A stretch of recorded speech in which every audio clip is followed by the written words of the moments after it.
欢迎收看北境讲文化大革命第12讲全民造反的潘多拉之盒。经常有人说中国人不会起来反抗，并且特别期待这一天的到来。那会是一个什么样的景象呢？大批的中国人走上街道，然后造反，从当地的地方政府的手里夺权，是不是这样呢？实际上这一幕在文革的时候已经发生过了。那么究竟当时的全民造反是为什么兴起，以及它是如何发展最终的结果又是什么样子？我们今天一起打开这个潘多拉之盒。文革开始，1966年8月，毛泽东恩准老百姓有结社自由的权利了。那虽然呢，这项权利本来就是写在宪法里的，但是中国不是一个宪政的国家，宪法呢只是一纸空文。毛泽东给了这个权利，那么群众组织就如雨后春笋一般发展起来了。那这些群众组织呢，开始只限于本单位，后来发展到跨单位、跨行业。那么这些群众组织，它就打破了它本单位的这些党组织的约束，那么就冲垮了官僚机构，冲垮了旧的秩序，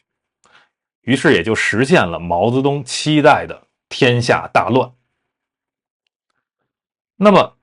在准许建立跨行业的群众组织的时候呢，毛泽东留了一手，他不允许建立跨地区的全国性组织。这条限制就是防止群众组织可以调动全国性的资源，最终可以做到与中央政府的抗衡。那么尽管设下了这一个限制，但是毛泽东还是打开了这个潘多拉之盒。这个盒子里压抑着、积累着从1949到1966年这17年的所有的社会矛盾。这个积怨是非常深的，一旦打开，这个冲击力也是极强的。那么毛泽东自己释放出来的所谓的这个魔鬼，他到最后自己都很难以去降服他。那么除了恩准结社以外，那么毛泽东还给予了老百姓大鸣大放、大自报、大辩论的自由。那么各个群众组织都可以办自己的小报，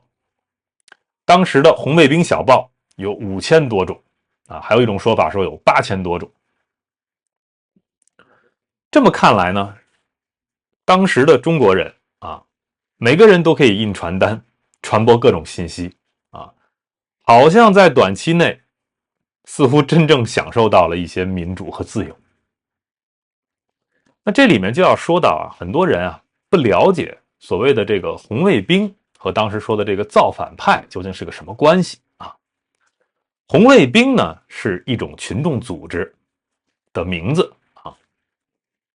那么造反派呢是很多个这种群众组织汇合在一起，说你们这是一派这么一个定义。所以总体上看呢，当时在文革之中这些群众组织主要分2种派别，一种呢叫造反派，一种呢叫保守派也叫保皇派。那么这2个派别呢，当然了，中间其实还夹杂着一个所谓叫逍遥派逍遥派呢就是两边都不参加的那么文革初期的时候，逍遥派很少，那么到后期就是大家都很疲惫了，那么这个逍遥派的人数也在扩大。那么比如某一个红卫兵组织我们知道有很多个红卫兵组织非常多。某一个红卫兵组织，那么如果他是造反的，那他就是造反派红卫兵；如果呢他是偏保守的，那他就是保守派红卫兵或者保皇派红卫兵。那么这一个城市里有可能有好多个红卫兵组织他们都属于比如说造反派但是呢，就在这个造反派内部也分很多不同的派别。但是有一点是大家都有共识的啊，就是这些派别啊，全都是响应毛泽东的号召起来造反的。而且呢，你可以认为都是在毛泽东的恩准下造谁的反呢？造毛泽东以下的官僚的反。所以你可以认为他们是跪着造反的，跪在毛泽东的面前，看着毛泽东的脸色，然后造底下这些官僚们的反。那么区别这个造反派啊和这个保皇派的一个重要的标志就是什么呢？造反派是矛头向上，就是向党内的所谓走资派开火。那保皇派呢是矛头向下，和当时的还掌握这个权力的一些这些当权者一起呢去打击那些反党委的、反工作组的一些群众的派别啊，这个是保皇派。那当然了，为什么后来又叫保守派了呢？是因为周恩来说不要叫保皇派，叫保守派，这么改的。所以造反派刚开始呢是少数派，但是随着这个运动的深入，造反就成了一种时尚，这个造反派的人数就越来越多。那么红卫兵，我们之前讲的最早出现的红卫兵，他也是造反的，对吧？清华附中的红卫兵高喊的什么造反有理这个口号，所以才得到了毛泽东的支持。但是呢，我们管这些叫老红卫兵就是最早出现的红卫兵，讲血统论的那些但是这些老红卫兵当时最早的时候造的是谁的反呢？他们造的是学校领导和老师的反，造四旧的反。那如果我们按照某种意义上来说，什么是造反？就是以下犯上嘛，对吧？以弱犯强嘛，你去造这个反。如果按照这个定义来说，那其实老红卫兵不算造反，对吧？他们之所以去敢造学校领导的反，是因为他们自己的父辈那个社会地位是高于这些学校领导和老师的，而且他们还能得知一些内部消息，所以理论上这些老红卫兵不应该算造反派你破四旧就更算不上造反了。因为真正意义上的造反，你是要冒政治风险的。那么这些老红卫兵造老师的反，有恃无恐嘛，自己的老子的官位都比这些老师大多了，对不对？所以后来这个文革的形势开始发生变化的时候，这些红卫兵的自己的父辈一个一个的都被打成了走资派的时候，他们的立场就很奇怪了。他们就开始不加掩饰的，他们要保护自己的父亲，保护这些干部阶层，他们就反过来要打击真正的那些造反派了。所以他们这些老红卫兵就变成了名副其实的保皇派、保守派。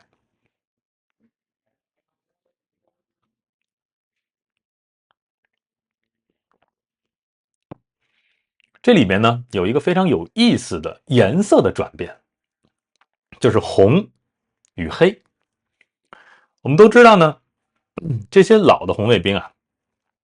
他们最开始是想要掌控对这个文化大革命的一个这种进程的推动希望自己是某种人上人希望自己拥有某种特权。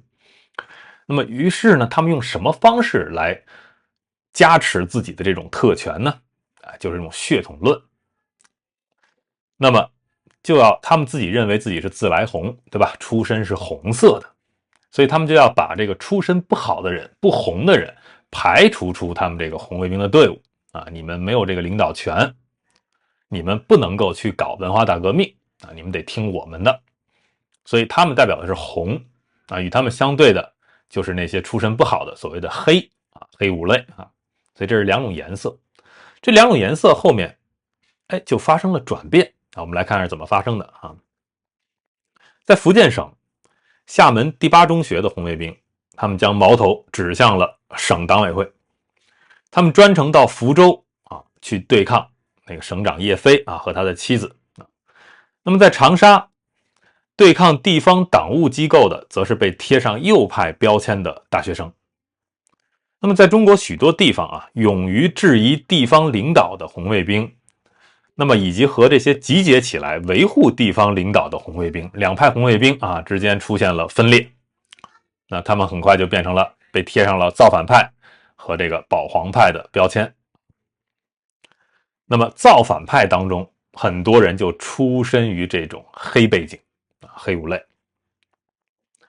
那么到了10月啊，这个势力的平衡有了改变。福州呢，就有人发了一封电报到北京的中央委员会，指控造反派在省党委会前面这种绝食抗议，是流氓团体在台湾的支持下策动的反革命行动，告御状去了啊，到北京。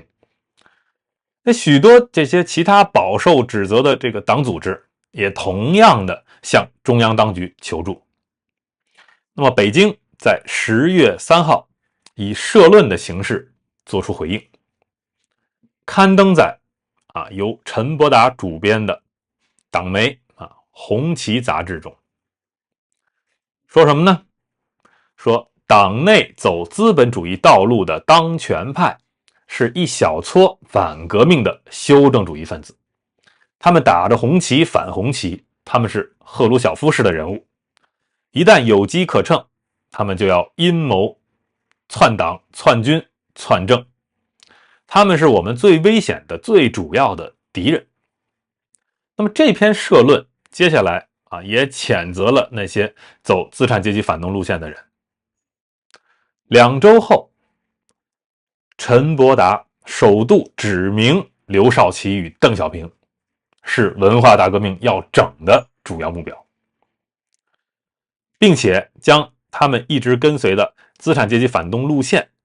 拿来与毛泽东的无产阶级革命路线做对比对立了啊。那么陈伯达解释说说每个地方的群众都要自我教育及自我解放，而且他斥责血统论，就是之前老红卫兵说的血统论。陈伯达说血统论是反动思想，并且言辞批判爹是英雄儿好汉这句话，因为这是当时非常流行的一个顺口溜，并且说这句话是封建的，且完全违反了马克思主义和毛泽东思想。于是在几个月前一炮而红的这些老红卫兵他们的这些血统论的理论，现在就被指控为是反文化大革命的。所以这是文化大革命的一个极其重要的转折点。从此红与黑这两个颜色，这两个词的定义就发生了改变。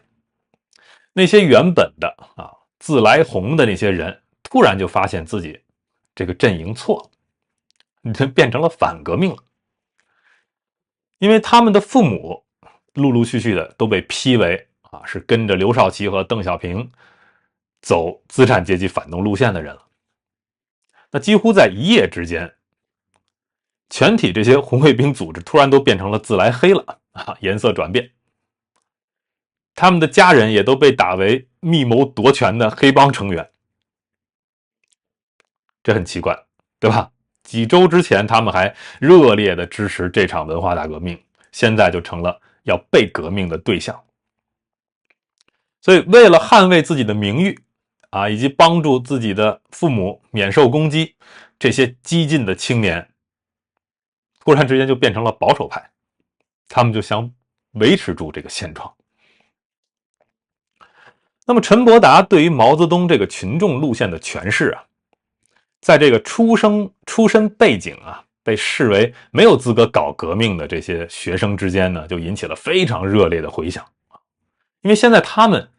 也终于可以全身心的投入革命了。那些家庭背景不红也不黑的人，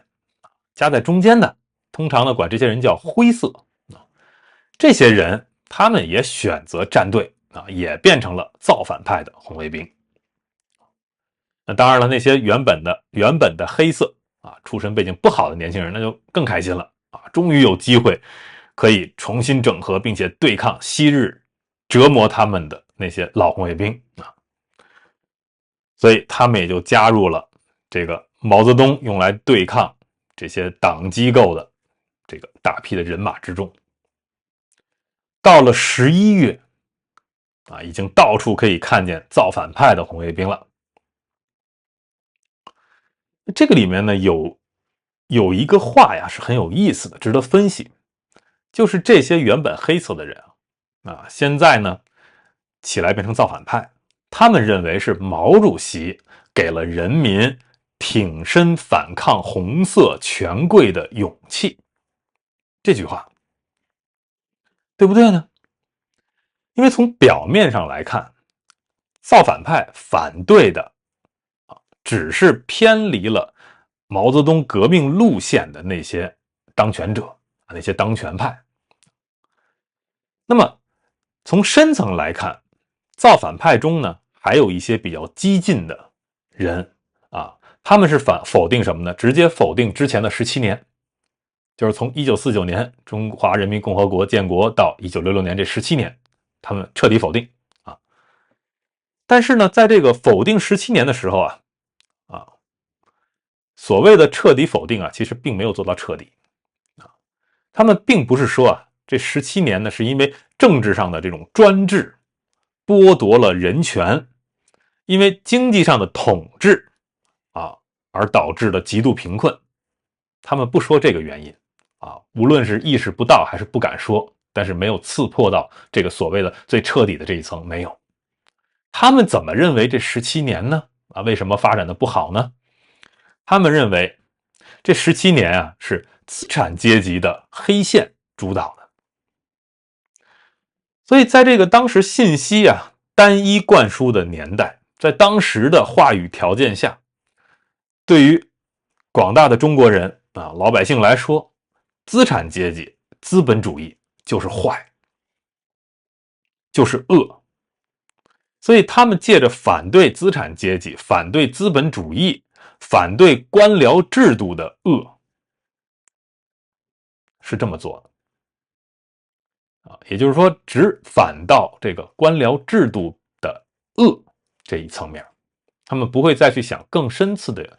层次的原因啊，为什么这个官僚制度会产生这个恶？他们把这些原因都归咎给资产阶级和资本主义。这就有点像今天啊，我们可以在中国墙内的网络上看到各种各样的去骂资本的这些言论啊，认为目前中国的包括之后经济下行造成的所有的社会民生的问题，很多人单一的归为就是资本的错，他不认为是中共的错啊，这套意识形态的错，你整个这个制度的错等等等等，他们不会想到这儿。那么当时的造反派中的这个除了极少数人之外啊，大部分的人是没有人反毛泽东的，也没有人反共产党，也没有人反社会主义制度，没有这种政治诉求在当时。因为你要是敢走到这一步，那就是滔天大罪，是要杀头的。这跟今天也是一模一样。所以很多人啊，在期待着今天的中国老百姓啊，也可以起来造反。会不会有这一天？我相信会有。但是当他们走上街头，甚至我们想得更远一点，他们像当时文革的造反派一样，敢于去夺权的时候，去夺一些地方政府的权啊，去占领了市政府，占领了这些甚至一些媒体啊等等的。当他们做到这一步的时候，他们是造反了吗？是，但是他们造的是什么反？他们有没有勇气真正反到那个根本？我们以史为鉴，我们继续的来看一看当时在文革的时候发生了什么事儿。那么这些造反派崛起的同时啊，之前的这些暴力攻击的目标就改变了。因为在地方的这些党领导，他们之前是怎么做的呢？是将这个文化大革命带来的这些抨击啊，他们巧妙的从自己身上转移开啊，给你指一个新的对象，让这些红卫兵你去对这些一般的民众去发泄你的怒气，使这些群众之中出身背景不好的人成为这个替罪羊。但是现在呢，有了一大批而且逐渐壮大的这个造反派的大军，那么这些人对着就是所谓的走资本主义反动路线的有这些嫌疑的这些地方的党组织领导。在福州大势逐渐已去的这些党委员党委会，那么就受到什么样的攻击呢？来自清华大学、北京大学、航空航天大学和其他学校的这些红卫兵都南下去加入这个造反派。那么这些他们就分散开来，夺下了具有战略价值的建筑、学校、办公室而且找来了几十辆车，载着一些机动队在福州各处快速行动。那么福州当地的民众呢，当然也大多是分成两派要么就是支持造反派的，要么就是支持保皇派的那么这时候就显出政治宣传的重要，所以市内重要路口的邮局和百货公司都装设了扩音器，双方都想压过对手的这个广播的声音。那么在这一切背后，双方都有队伍又跑到北京去面见陈伯达，向他申诉。几天后，造反派在11月1日夺下了省委会的控制权。当时这个省长叶飞正在由2名仆人服侍着吃早餐，他看见红卫兵直接闯入了饭厅，吓得脸色发白接下来几天他都被抓去游街示众。那就在同一天，《红旗》杂志登出了另一篇社论，这次的标题是以毛主席为代表的无产阶级革命路线的胜利！那这篇社论就被那些视为保皇派或者保守派的这些红卫兵组织等于给他们敲响了丧钟，因为上面定调了。那么好，这一切这篇社论出来之后，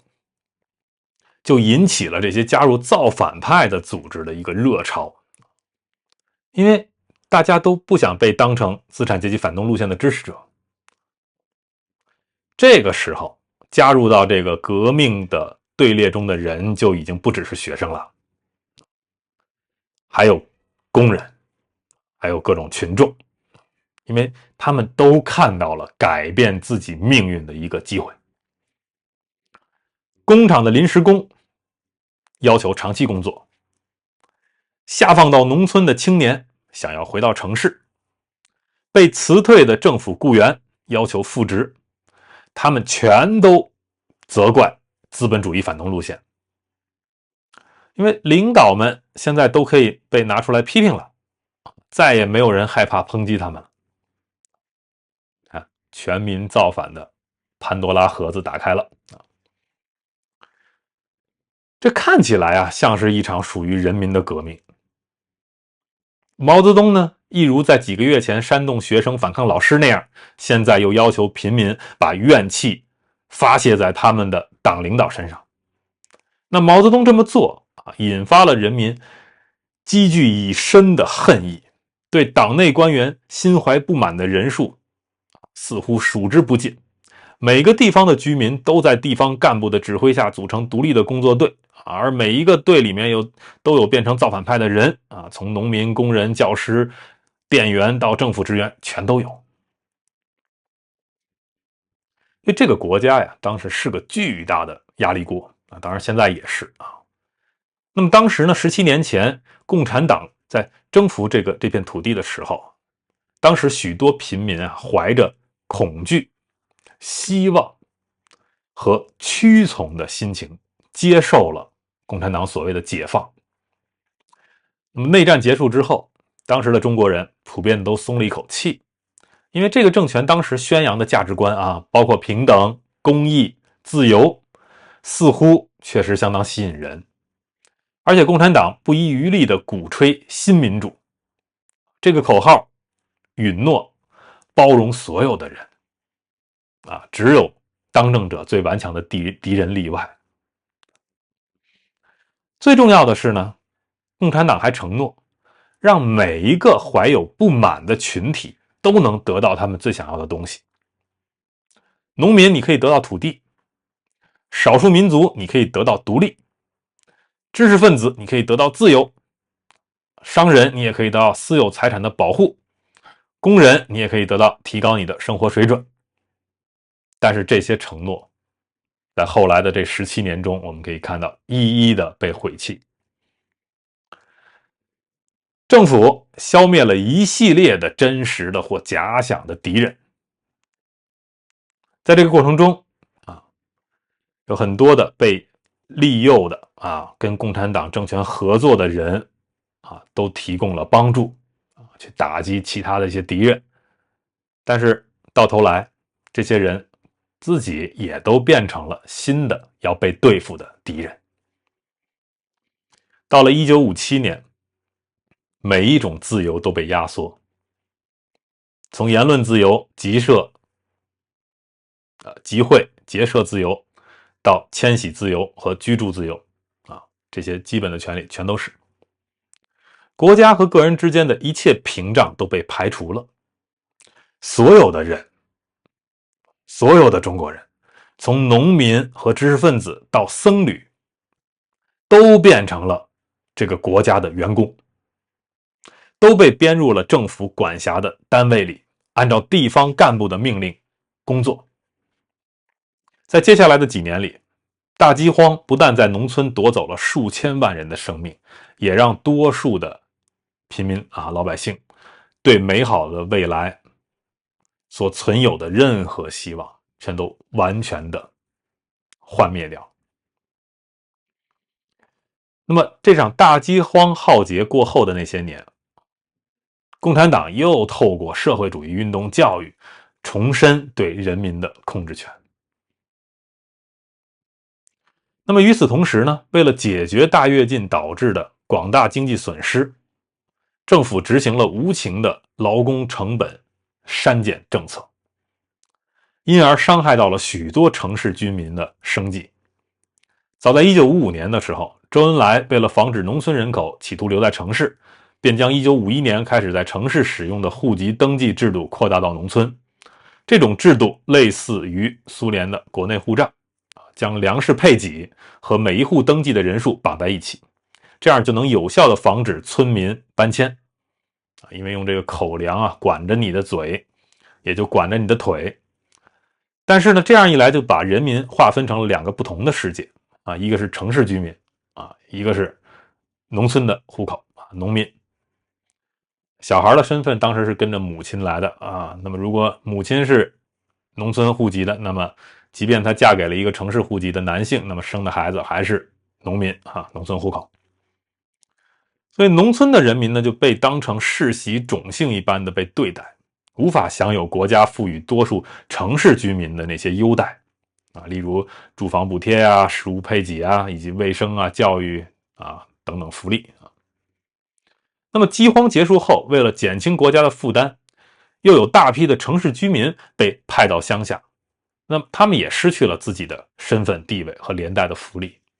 这项政策于1961年至1962年展开。那么当时被赶出城市，待在全国各地人民公社中自生自灭的人有超过2000万人。那么政府还在刻意的想办法减少有权享受国家福利的那些长期工人。在文化大革命开始之前由于国家努力的缩减福利支出的这个缘故，全国当时大约1/3的工人签的都是临时合约。所以我们可以看到了有多少的中国人对当时那个现状不满。简而言之当时中国在文革的时候我们现在回到1966年依然深陷在大跃进所造成的灾祸中，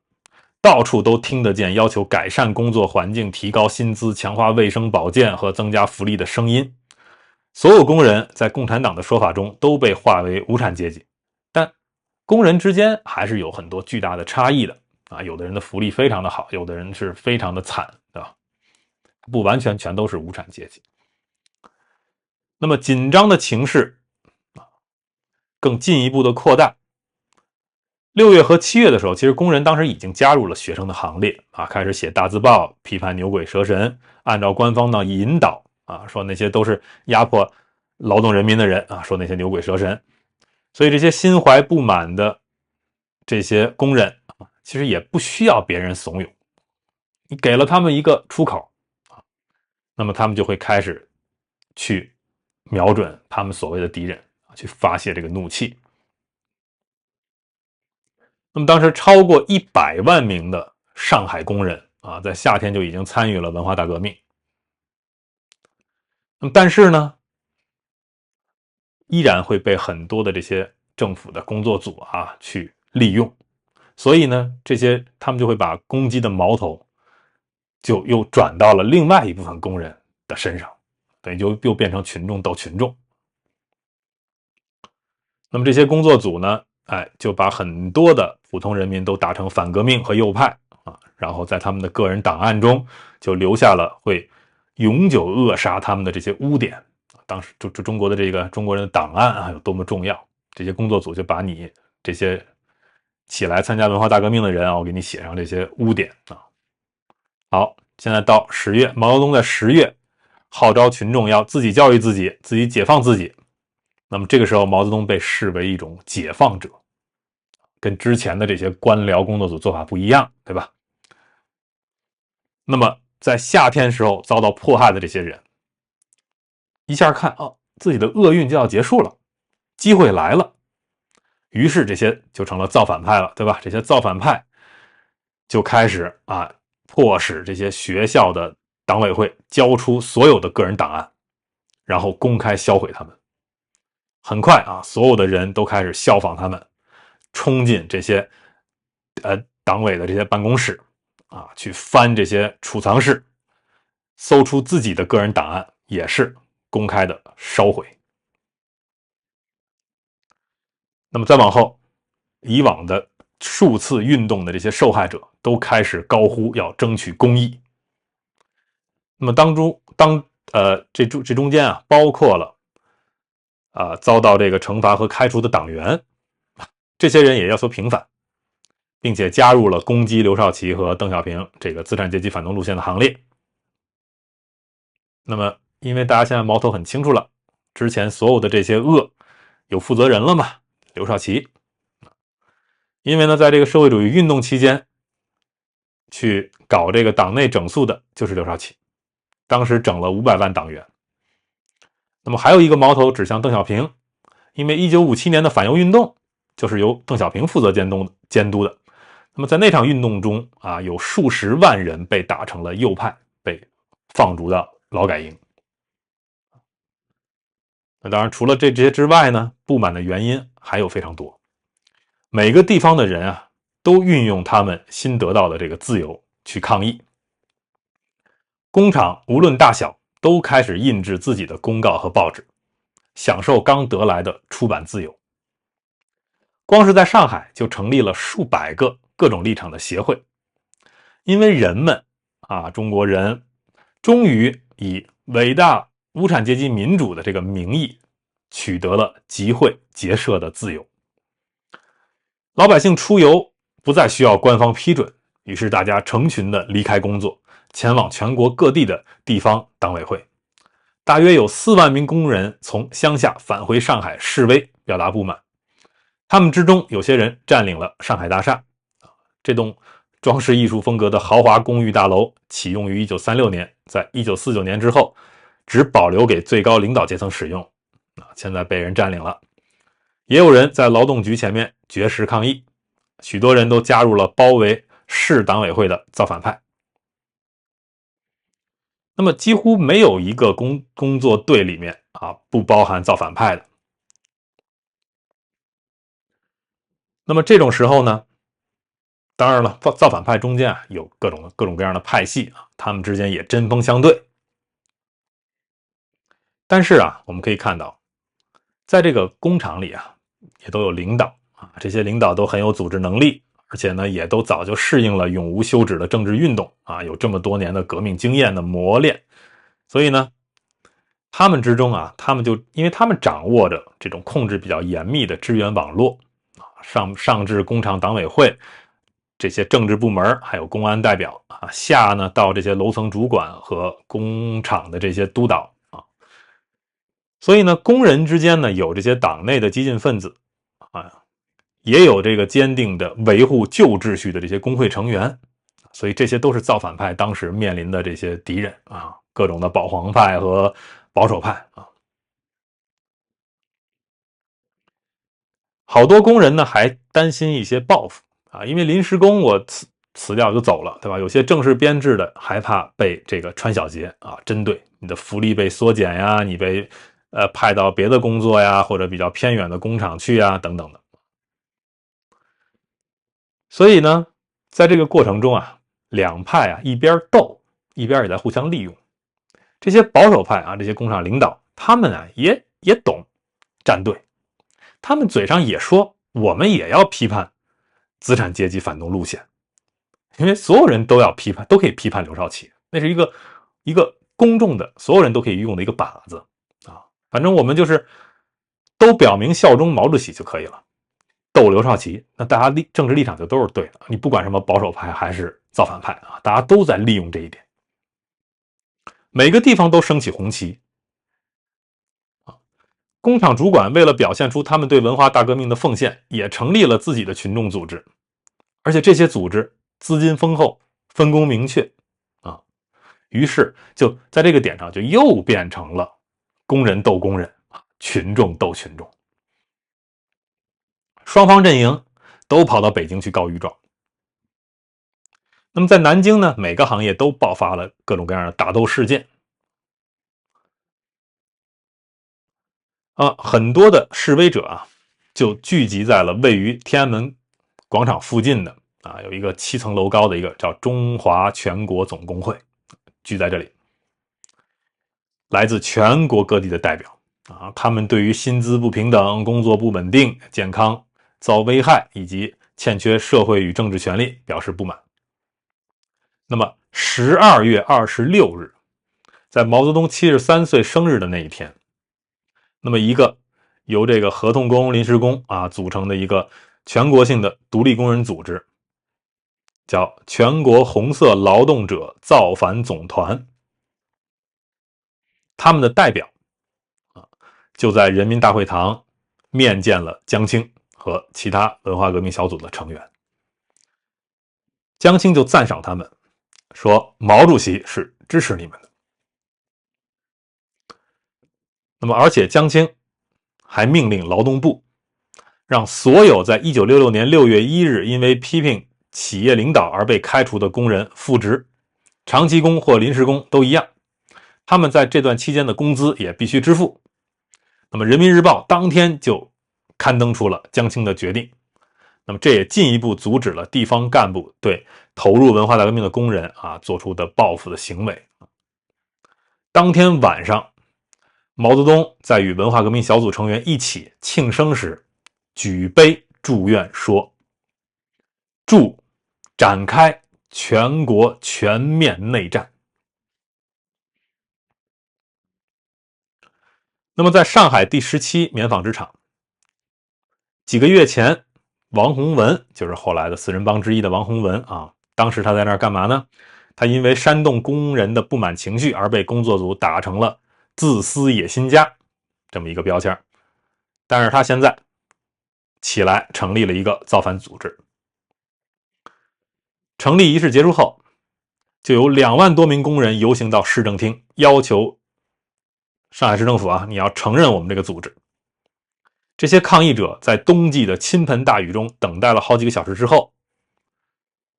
说有一封说是周恩来传来的电报在他们之中传开了啊，当然这是一个谣言，假的。这个电报上啊，假的说什么呢？说如果上海市委会不想见你们，就来北京，我会见你们。那大家就受到鼓舞了，全都跑到火车站，那么超过1000名工人硬是挤上了一列开往北京的特快车。但是呢，铁路管理单位在火车驶出上海大约20分钟后，将它转到了一个支线的轨道上。但是造反派们拒绝下车，那么就僵持在这儿了在上海与南京之间，这个交通就瘫痪了。瘫痪了30个小时之后，张春桥另一个四人帮成员之一他从北京赶过来了，坐着专机赶过来。他呢是来调解这场纠纷的。他冒着大雨站在一辆卡车后头用这个扩音器对工人们说，呼吁他们返回上海。那么这样一来，造反派成功了，就是他们得到了来自北京的官方认可。几天之后，一场群众会议在张春桥的指示下举行，地点是外滩和平饭店的好几间套房。那么现在这些被造反派去要造反的对象这些党机构，他们也在改变方针。他们呢，就是也组织了自己的人力来压制这些造反派。这个队伍呢，被称为赤卫队。他们资金和人数当时都比这个红卫兵这些造反派要多。那么到了12月中，上海就像一座处于长期战役中的城市，数十万名红卫兵与这个人数数百万的赤卫队之间出现了多场大规模的交战。其中一场最血腥的冲突于12月30日发生在康平路上，10万名造反派手持铁管、棍棒和竹竿，对看守市党委会的2万名敌人发动攻击。王洪文亲自带队进攻，整个行动造成近100人伤亡。那么在张春桥的指示下，市内各处工厂里的赤卫队办公室遭洗劫，这些臂章被没收，还有数百名领导遭到围捕。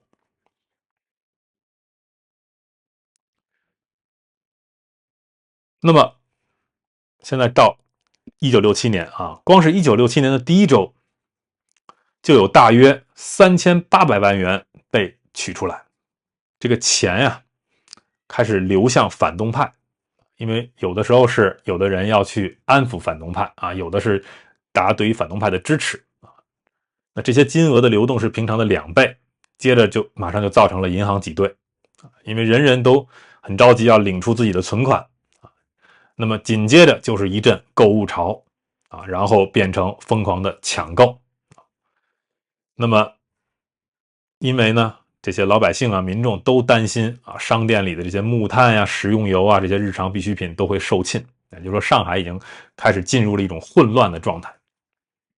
那么这种很快就由上海城市蔓延到乡下，数万的这些乡下的村民也进城加入了造反派。在上海附近的一些农田，就只剩下妇女和老人在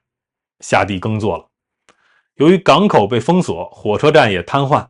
那么这些劳动力呢又投身于革命，所以物资的严重短缺对上海造成了威胁。这座城市每天需要3500公吨的谷粮，但是到了跨年夜，却连足够供应1周所需的储备量都没有。煤的储备量最多也只能供整座城市用上5天。所以当时上海的这个情况僵持的局面在1967年1月3日终于解除。当时呢北风带来酷寒的天气，街上都下着雾。那么红卫兵和这个造反派工人戴着安全头盔，拿着铁棒，攻入了最大的几家报社中的2家取得了市内宣传机构的控制权。另一部分人则接收了市营电视台及广播电台。几天后，所有进入上海的主要道路都遭到封锁。王洪文在一场大型的集会上带领数万名造反派冲进了市政厅，途中还撞倒了镇守在大楼门口的2只铜狮子，然后一面巨大的红旗在群众震耳欲聋的欢呼声中升起，工厂也响起警报声，迎接无产阶级的胜利。1月11日，毛泽东发了一封电报，向这些红色劳动者祝贺。此举也给予之前的这个旧秩序一个致命一击。在电报里写道，全国都应该学习上海，将权力从资产阶级反动路线的人手中夺下。所以夺权成了当时最流行的口号。1月22日，人民日报在毛泽东的授意下刊登了一篇社论，题目叫无产阶级革命派大联合夺走资产主义道路当权派的权。那么赞扬此时被称为上海1月风暴的这起事件，上海已经夺权了在这篇社论里写，有了权就有了一切，没有权就没有一切，联合起来，团结起来，夺权夺权夺权。好，我们今天讲到这里，我们看到了所谓的全民造反的潘多拉盒子由毛泽东去鼓吹终于打开了。但是打开之后，上海夺了权后面各个地方陆续也都开始夺权。那么这些民众夺了权干什么呢？夺了权又能做什么呢？这些造反派的未来的命运是什么呢？以及现在已经进入到了1967年了，这是一个更混乱的年份，究竟会发生什么事儿呢？我们下一讲再讲。感谢收看、订阅、分享。